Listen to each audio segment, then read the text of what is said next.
well. And I felt that sense of comparison. And I felt like, oh, what's the point? And one of the things that you talk about a lot is, as everyone does, is comparison. I think it was in the first book, like comparison is the root cause of our loss of self-esteem. Mm-hmm. So I wonder if you can speak to that. Is that something that you still struggle with? This sort of comparing yourself to others and feeling as if like, oh, didn't do as good a job as, yeah. I now believe that do I compare myself to others? Again, I want to pause to make sure. We all do. I think that's the first thing I have to say is it's human too. And I've thought a lot about this actually. I'm just going to go on a little bit of a tangent. I'll come around the houses and come back. When you said that, were beating yourself up a little bit. It's important to the relationship you have with the feelings you have to understand that all of those feelings are there for survival reasons. And your body and your mind is not against you. It's very, very much on your side. The problem is we live in a world now where your body is misaligned with the world we live in. So in the context of sugar, right? The reason why we have sugar cravings is because if you came across berries on the Serengeti, let's say, 10,000 years ago, eating those berries kept you alive. So your brain is attuned to eat more of them.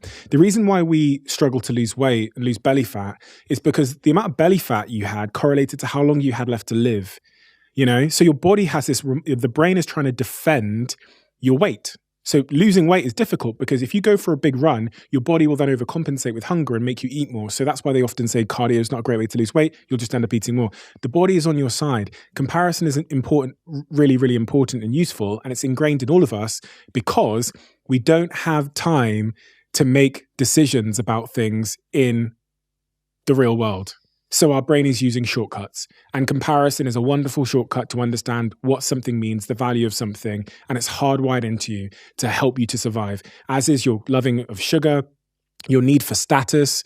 Again, important for you to fit into your tribe. If you were kicked out of your tribe, then you would die. Your body would go into self-preservation. Your stress levels would go up. You'd sleep less. You'd live 7 years less longer.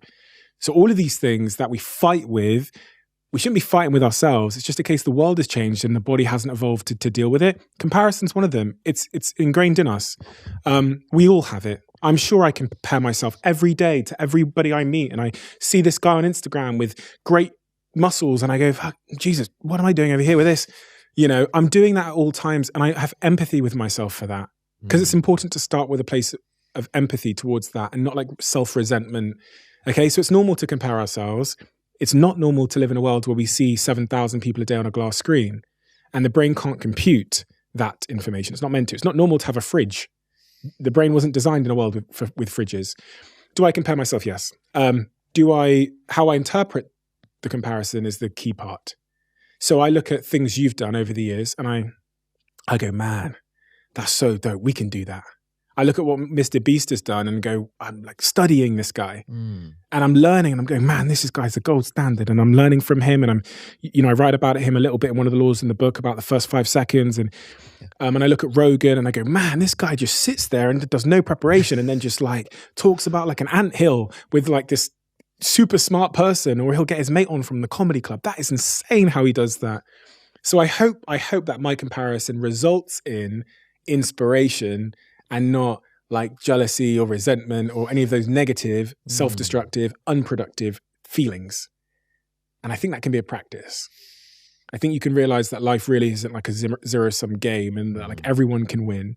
And that from them winning, they can teach you something if you're there to listen. Most people lean out when someone is doing well. So they'll attack, criticize, or try and diminish that because of the dissonance it creates. What you described there is cognitive dissonance to some degree. Like what I mean by that is when something you observe is at odds with your sense of self-identity or what you believe about the world, and it causes the psychological discomfort of you going, that's really good, like we're not gonna be able to do that. There's different ways you can deal with the dissonance. One way is you can say, yeah, but he's got a team of 30 people. That is a great way to deal with the dissonance. It kind of like diminishes what you've seen and it makes you at ease, right? He's got 30 people. Or you could say something else, right?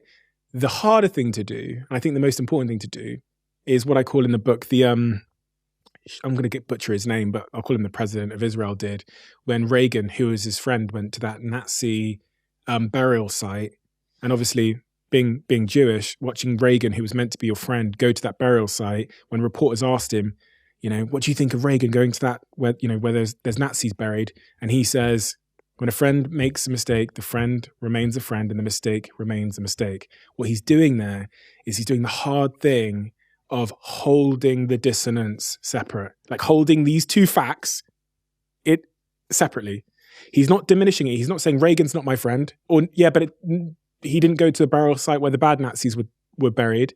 He held the two things together, and in doing that, you create enough space to learn and to observe and for nuance, which is rare in this world.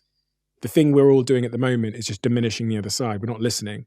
So going back to it, if you're able to hold that dissonance, it becomes really productive and useful for you, which most of us are not able to do, especially if we have low self-esteem or we have those other issues, because the dissonance feels a little bit too close to home. It actually says to us, I'm not good enough. And that's a very deep thing to experience in the light of someone else's success. For their success to convince you that you are a scumbag and that what that 7-year-old said to you in school is true about your sense of self-worth is a lot to take. So if you have low self-esteem, I think reducing the dissonance by slamming the person, being pessimistic, justifying it away is much more likely.